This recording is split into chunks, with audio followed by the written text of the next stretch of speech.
What's going on? Welcome back to the channel. My name is Ricky. This is FreeOurRepublic.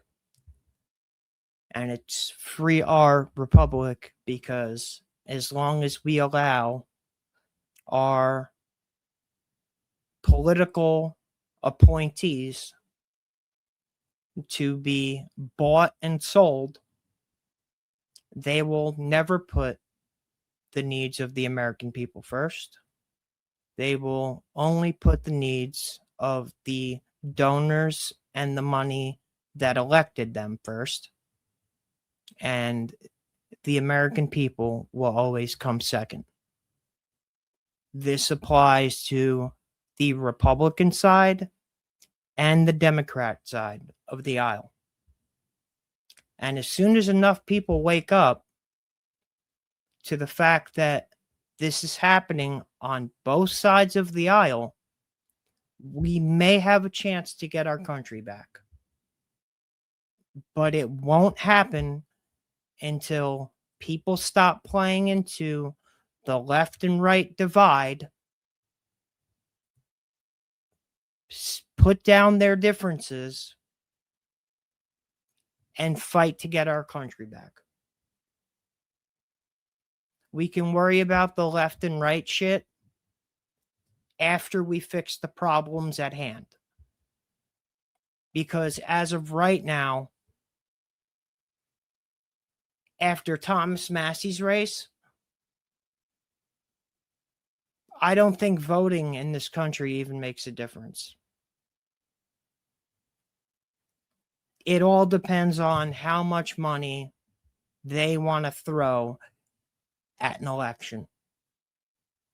And the winner of the election is going to be whoever bids the most money. We're basically auctioning off our political seats, Congress and Senate. Hell, even the White House. So, on this episode, we are going to watch Glenn Greenwald on Jubilee take on 20 MAGA Trump supporters. And anybody who knows me knows very well that I am a former Trump supporter. And I voted for him 3 times. And where he lost me completely was, we'll just say, the way that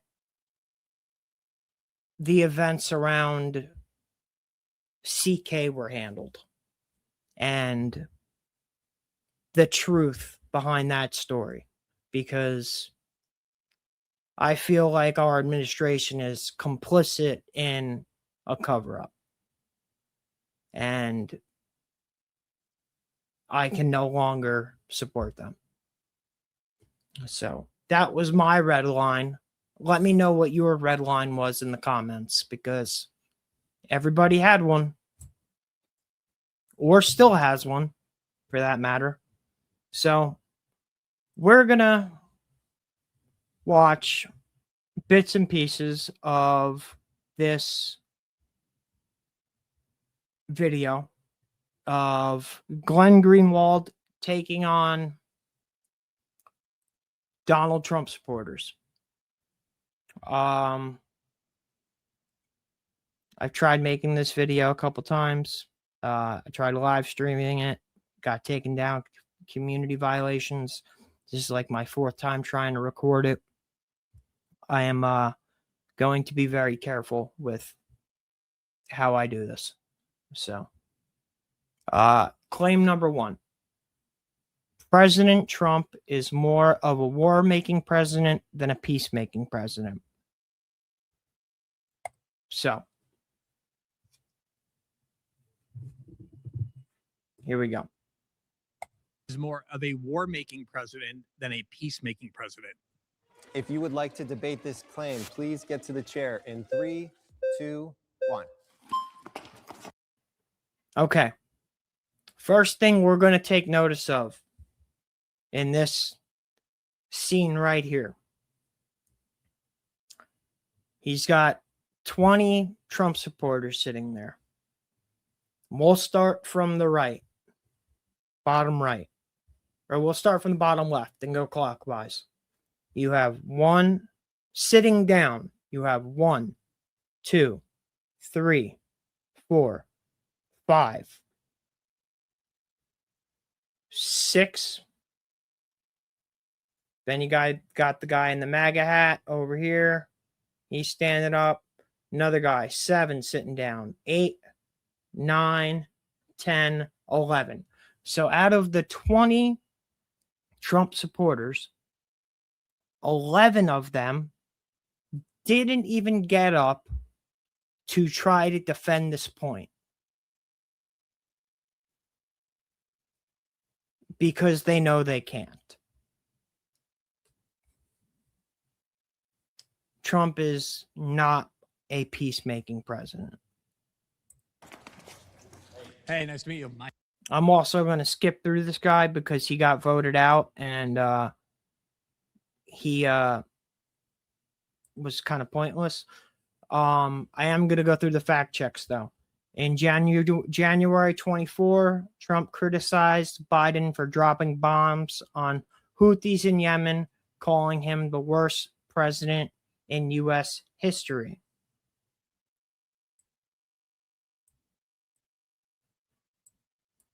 In March 25, Trump said he ordered the military to launch decisive and powerful military actions against the Houthi terrorists, threatening hell will rain down upon you if hostilities didn't stop. An AP review found that the 2025 airstrikes were more intense than Joe Biden's. Shocker, right?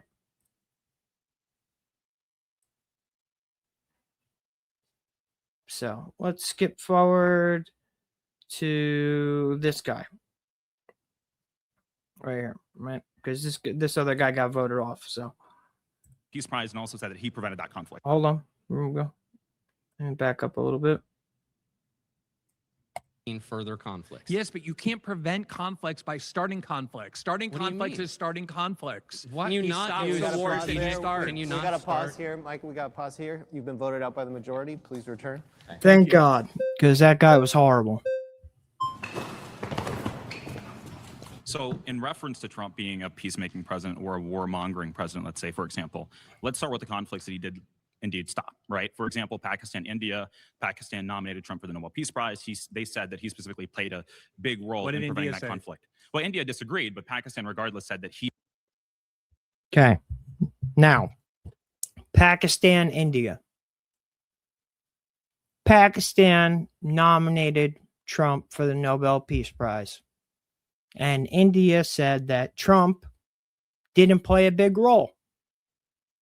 Now, if Trump really brokered peace between Pakistan and India, don't you think both sides would say that?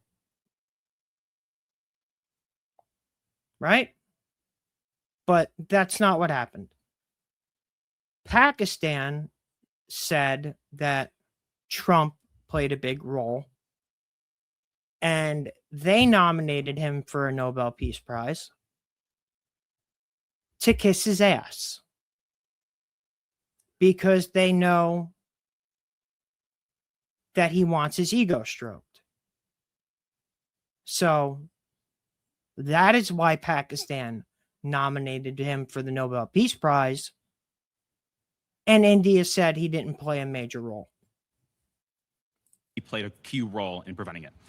We had Thailand versus Cambodia also break out. Cambodia nominated Trump for the Nobel Peace Prize and also said that he prevented that conflict.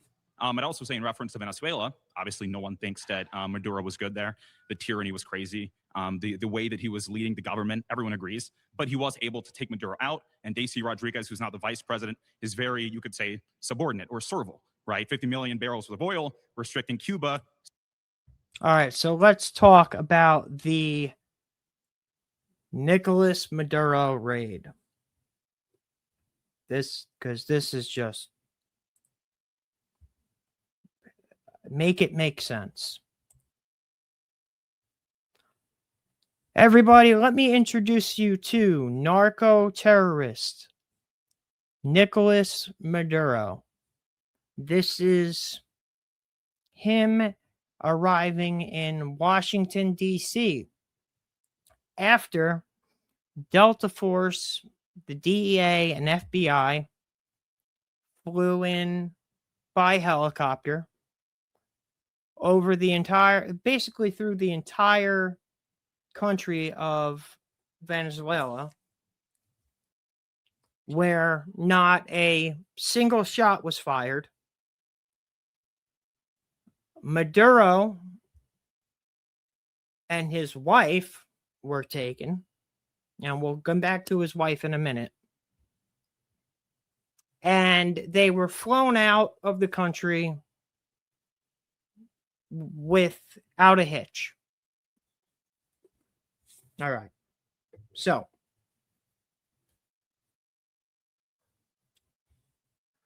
let's take a look at the charges that Nicolas Maduro is facing. Main charges and potential jail time. Narco-terrorism conspiracy. Mandatory minimum 20 years, maximum life in jail.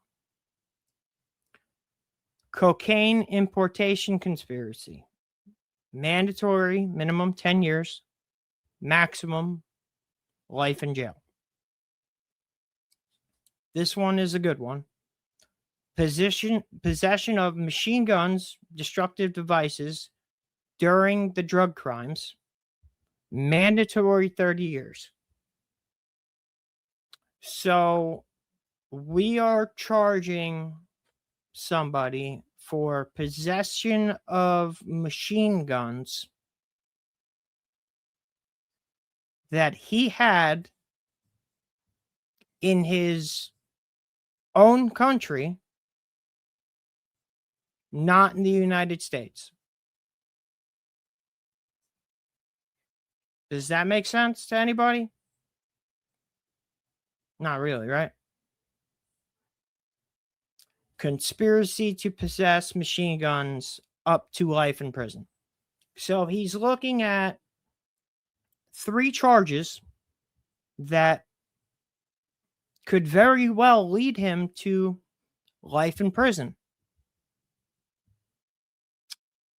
Now, does this look like a man that is concerned about spending the rest of his life in prison? Honestly. How about this one? Look, Venezuela President Nicolas Maduro is seen smiling and giving thumbs up besides DEA agents shortly after arriving in New York following his arrest. Okay.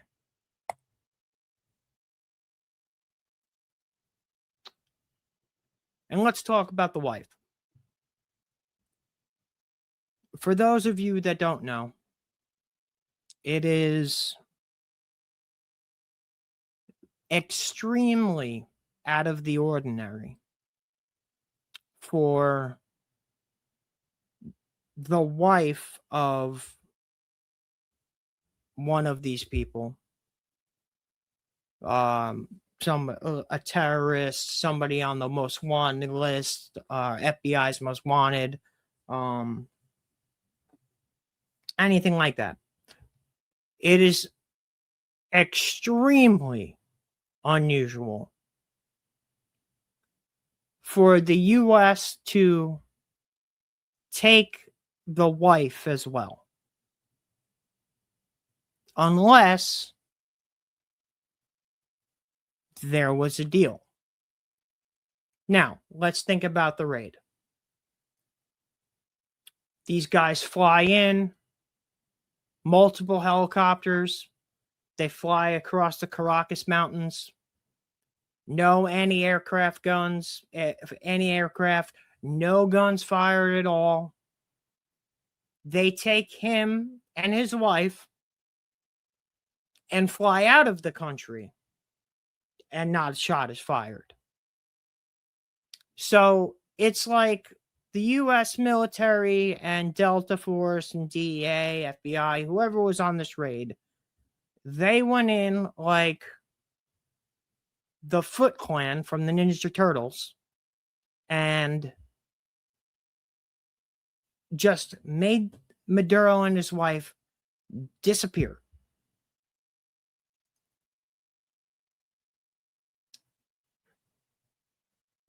Now, does that sound more likely, or does it sound more likely that Trump needed a PR win? Maduro knew that they were going to come and get him regardless. So he cut a deal, which is why his wife was taken, because she's obviously part of the deal.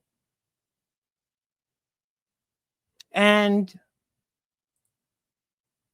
this is what you get.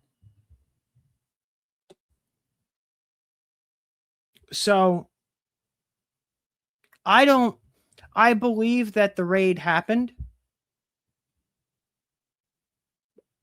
but I believe Maduro had a deal already in the works, already cut before the raid happened, because that does not look like a man that is worried about a goddamn thing.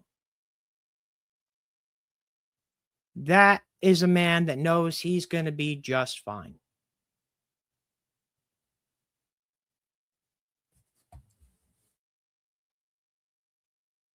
But anybody in the MAGA cult will tell you that, oh yeah, we're that good. Well, we're that good. We can just fly into a country, no shots fired, break into this guy's palace, get him out of a secured bunker, right? Get his wife, fly out of the country,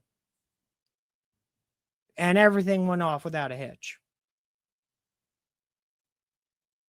Do you have any idea what the press would have been if one of those helicopters got shot down over the country? Trump's presidency would be over. You think he is stupid enough to fly in a bunch of helicopters that make a ton of noise into a country that he wasn't sure nothing was going to happen to? Come on, guys. Let's be realistic about some of this, okay? All right. So, let's go back to Jubilee.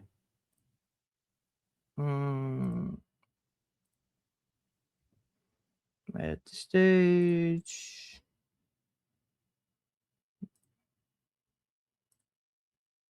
Okay. There we go. So on and so forth. And so I would disagree that he's a warmongering president. Okay. The point is not he's a warmongering president. The formulation is he's Right. more of a war-making president Sure. than a peacemaking president. So even in your examples, including in Venezuela, Right. you're not denying that he used military force in a way that is considered an act of war Sure. by every country on the planet. Sure. You're defending the wars that he's making by saying they lead to good outcomes, which we can debate, but that's a separate question Sure. from the proposition. As far as these wars that you're concerned, that I know he loves to cite, India was vehement that he had no role to play of any meaningful kind in mediating that conflict between India and Pakistan. That is a war that goes back, that conflict goes back many hundreds of But years. so does long many of these before other Trump. conflicts. But even let me ask you these questions. This Right. question about these other conflicts that you named, were those Right. part of the 2024 campaign? Did Not anyone ever necessarily, but I mention- don't. Were they part of the 2024 campaign? Let's think about that. No, because all he ran on was no new wars. No new wars. Remember in 2024 when the conservative movement was saying it's a big tent. We got a big tent. We got a big coalition. We got RFK Jr. We got Tulsi Gabbard. Joe Kent in the administration. The one thing that everybody agreed on was no new wars.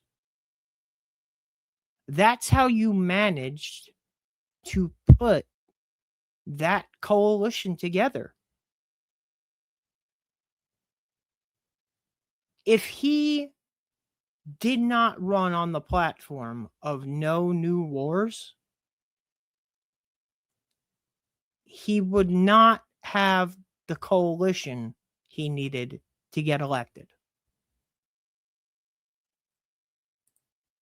That, right? But you know why? Because they're completely trivial, and because the role that the United States plays in them is also essentially trivial as well. These are and a lot, we can analyze those, but let's be clear. The real question is, does President Trump make war for the United States? Whether he plays some ancillary role in this, well, we're in a major war. Well, so we're in a major war now, right? We're in a major war, aren't we? In Iran?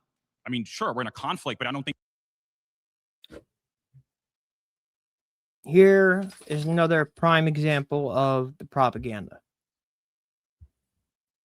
Trump, just like Obama, went around Congress to do these military actions.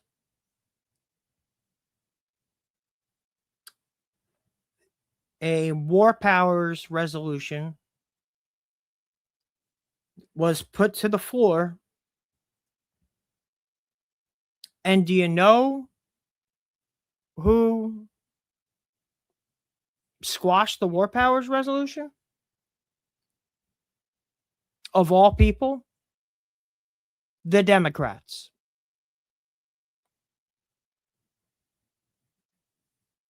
The Democrats squashed the war powers resolution. So that just shows that both sides of the aisle were in favor of this war. Now, I'm not saying the American people were in favor of this war. And I'm not saying everybody in the administration was in favor of this war. We know that JD was against the war. We know that Tulsi was against the war. We know that Joe Kent was obviously against the war and obviously has other thoughts about this administration. But, how can I forget? Charlie Kirk, the biggest voice of all against the war in Iran. And conveniently has been removed from the situation entirely. This is where you actually got it wrong. Is it a war? Is it a war? You can call it's a war and a conflict. There's no necessary there was no disagreement there. It's a conflict and a war. It's both, right?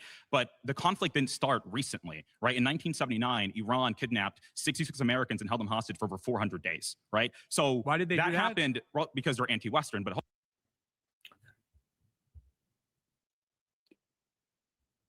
do you think he knows that those Americans were kidnapped because we installed a regime in their country that ended up turning on the people? Probably not, right? Not something you learn about in school, right?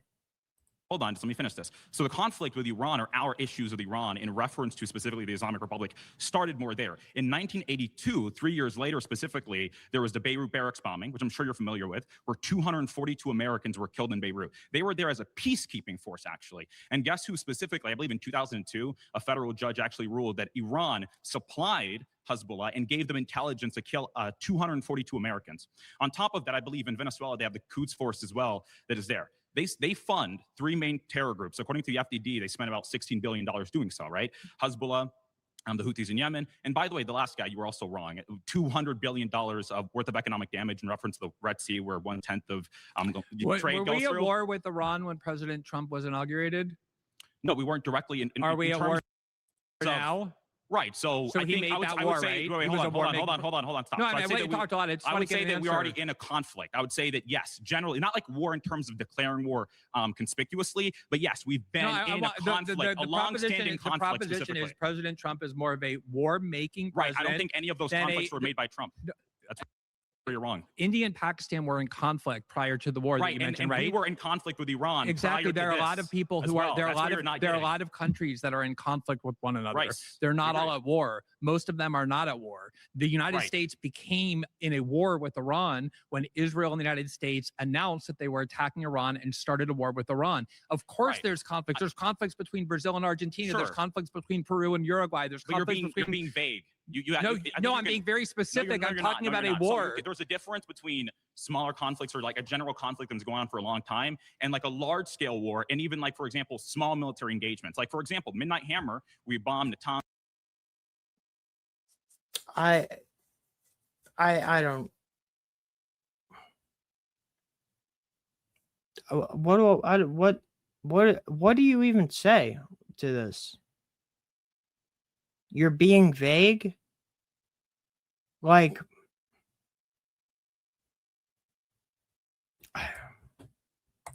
Fordo and Isfahan were more smaller engagements, right? And by the way, we pulled out pretty quickly, and everything was fine afterwards. If Russia came to the United States and bombed 3 different nuclear facilities in the United States with B-52 bombers of the Russian Soviet analog, would you consider that to be an act of war? Yeah, you're saying it would be casus belli, right? I'm not casus talking about belli means act of war. Yeah, would you So it would be casus belli. That's the answer. Okay, congratulations on using Latin. Right. I'm just wanting to. I don't want to necessarily test your language. That would be an act of war, right? Yeah, the same way. Okay, hold on. The same way that, for example, the IRGC, the Pakistani guy. fact checked. Asif Merchant was arrested July 2024 and later convicted of murder for hire and attempted acts of international terrorism. The hitmen he hired were undercover U.S. law enforcement officers.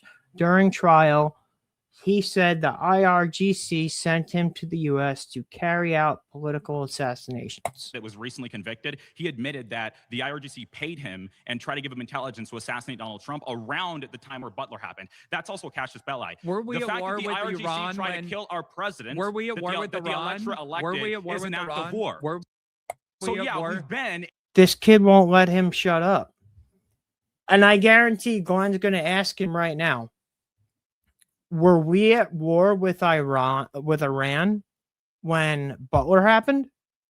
But he won't let him get it out. In conflict and an act of war with Iran for a very long time. Okay, but and it's funny that you're not mentioning the fact that 242 Americans were killed in Beirut in 1982. The United States. 242 Americans were killed in 1982. It's 2026.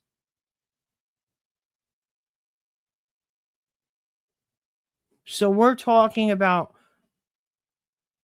something that was over 40 years ago. That's what we're using to justify what's going on in Iran right now. We're going back 40 years to the Beirut bombing that Iran didn't even carry out. It was one of its proxies. Granted, it's the same thing, but we're going back 40 years. An act of The war? United States has killed Was that countries not an act throughout of war? the Middle East. You know what President Reagan did in response to that? He said Right. the reason this happened is because we have a military base in Lebanon where we shouldn't be, and he withdrew those troops. That's Fact check. President Reagan withdrew troops from Lebanon months after October 1983 suicide bombing killed 241 American soldiers at the barracks in Lebanon. Reagan later withdrew the U.S. from participating in the multinational force in the country, saying the American military presence was no longer a necessary or appropriate means to achieve an independent Lebanon. because he knew that the reason we were being attacked was because we were interfering in that region. Yeah, we were there the as a reason that peacekeeping force from Iran the took UN. over and the embassy was because we All were right. at Been war very with Iran in conspicuous 20. about It's so easy to become a podcaster with Riverside. You just need a concept and a way to record it. Hello, how are you? Good to meet you. Got it. So Well, the wars that President Trump started in Yemen, Venezuela, and Iran, you can say they're just or not, but these wars, he said they exist. All right. All right, pause. Good to talk to you.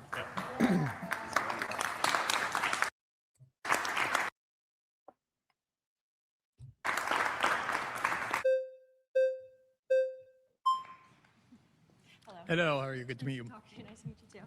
Okay, so I want to get back to the prompt about peace versus war. So the way I look at it is the first Trump administration was a peaceful administration. There was no new wars that were started, right? We have the Abraham Accords, which Trump should have won a Nobel Peace Prize for because it was historic. And then we had something that was ahistoric, right? So the Biden administration came in between. It kind of disrupted Trump's foreign policy. And under the Biden administration, we saw the disastrous withdrawal from Afghanistan, which was really a green light to our anti-Western adversaries that we didn't really have the strong will to defend U.S. hegemony abroad. Following that, the invasion of Ukraine by Russia. And then we saw Biden trying to re-engage in JCPOA negotiations as a legacy of the Obama administration. And he unfroze $16 billion in assets to the regime and then also waived sanctions so they could sell over Whose $100 assets billion. were those? They're theirs, but they're frozen. Iran's assets. Correct, but that's going against the maximum pressure campaign. So if you don't want war, how do you then deter a belligerent actor if it's not maximum sanctions? What would your solution be then? To let them. In general, in every other country on the planet except the United States and Israel, war is talked about as a last resort, something that you engage in only if there's a country that's attacking you, Which or were attacking your homeland, or attacking. What's Okay, that? So the sanctions are a legacy.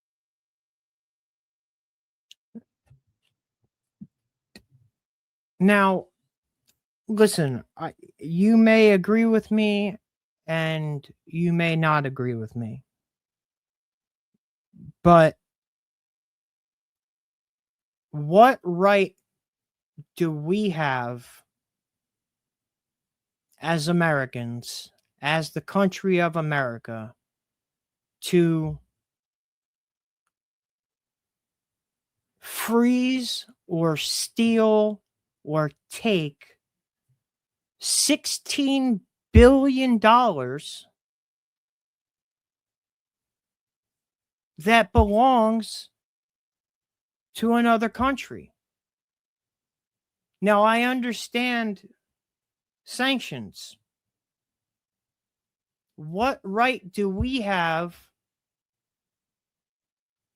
on the global stage to impose sanctions on anybody? If anybody's wondering why the BRICS nations are getting away from the dollar, it's so they can't be sanctioned.